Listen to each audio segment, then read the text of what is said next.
Ag geliefdes, ek moet weer eens om verskoning vra vir die tegnologie. Ek weet nie hoekom dit so is nie, maar my ou selfoontjie skakel elke keer uit hier na 20-21 minute. Maar kom ek gaan net aan met die versie wat ek vir u genoem het. Dan lees ons hom saam.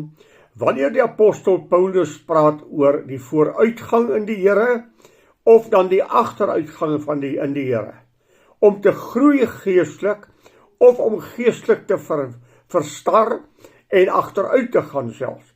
Hoor wat sê van die Hebreërs in die 5de hoofstuk, vanaf vers 11 gaan ek vir u lees. Waarvoor ons veel het om te sê, wat swaar is om te verklaar. Omdat julle traag geword het om te hoor. Want hoewel julle vanweer die tyd leraars behoort te wees, het julle weer nodig dat mens julle die eerste beginsels van die woorde van God moet leer. En julle het weer behoefte aan melk en nie aan vaste spyse nie.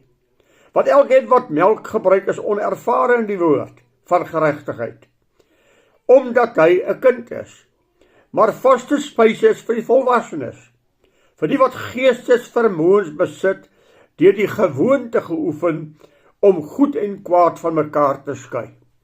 Paulus kom sê vir ons vanweer die tyd, wat jy 'n kind van God is, wat jy die woord van die Here het, behoort jy nou al 'n situasie te gewees het waar jy ander mense kan leer oor die woord van God, waar jy 'n Bybelstudiegroep kan hanteer, waar jy 'n geestelike leier kan wees. Maar ek het nog steeds nodig om julle met die eerste beginsels, die melk van die Here te voed, en dan sê hoekom? Omdat julle traag geword het om te hoor. Daarom wil ek vir u sê, geliefdes, die psalmis kom hier en hy sê 'n geweldige woord. Hy sê, Here, ek het 'n verbintenis met u woord gemaak. Ek bepeins u woord die hele dag.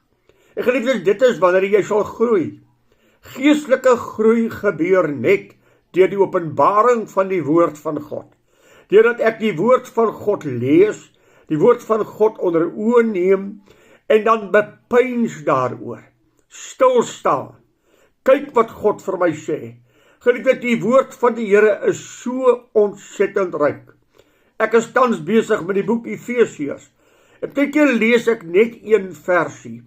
Dan moet ek eers vir die Here sê, Here, u moet asseblief vir my help dat hierdie versie in my lewe sal realiseer en 'n werklikheid word. Jy hoef nie hoofstukke te lees nie. Daar waar die Here met jou praat, staan net vir 'n oomblik stil. Praat met God terug oor wat hy nou vir jou gesê het. Want baie keer gebeur dit dat ons 'n hele hoofstuk lees en dan uitmis op dit wat ons gesien het toe ons gelees het. Bid eers oor daai ou versie, dan kan jy maar na die volgende vers toe gaan as dit nodig is, maar dat ons intiem met die woord van God sal omgaan en die woord van God sal lees.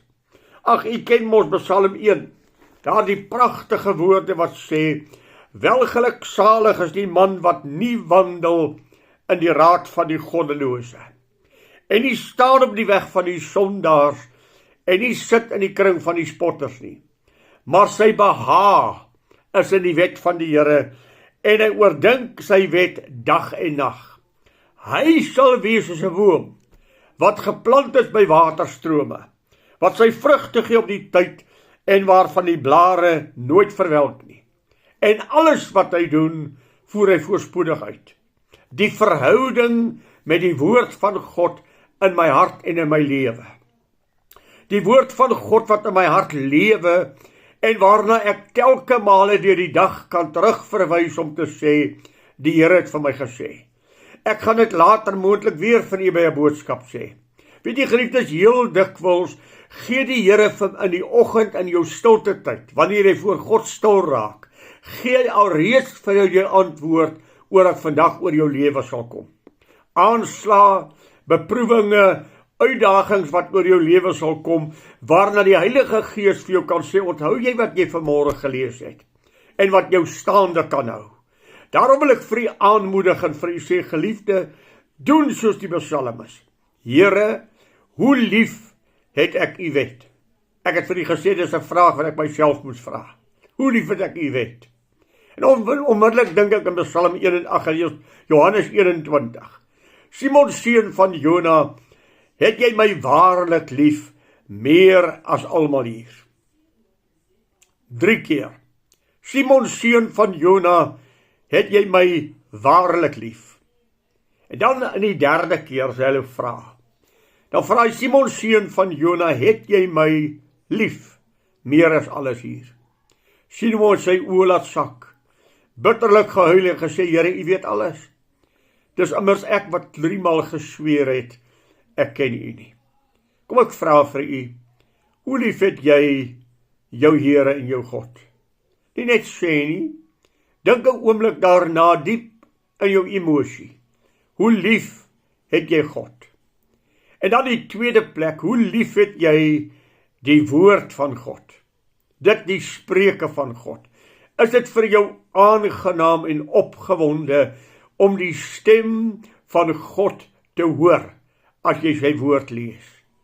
Geliefdes, dit is iets waarna ek en jy moet uitkyk elke dag, met afwagting. Ek wil hoor wat die Here vandag vir my sê. Dis my bepeinsing die hele dag. Die hele dag herinner ek myself daaraan, wat het God vir my gesê. Ek wil so vir U bid dat die Here vir U ryklik sal seën. En ek wil vir U uitdaag, neem tyd met God se woord. Laat toe dat dit diep in jou hart praat.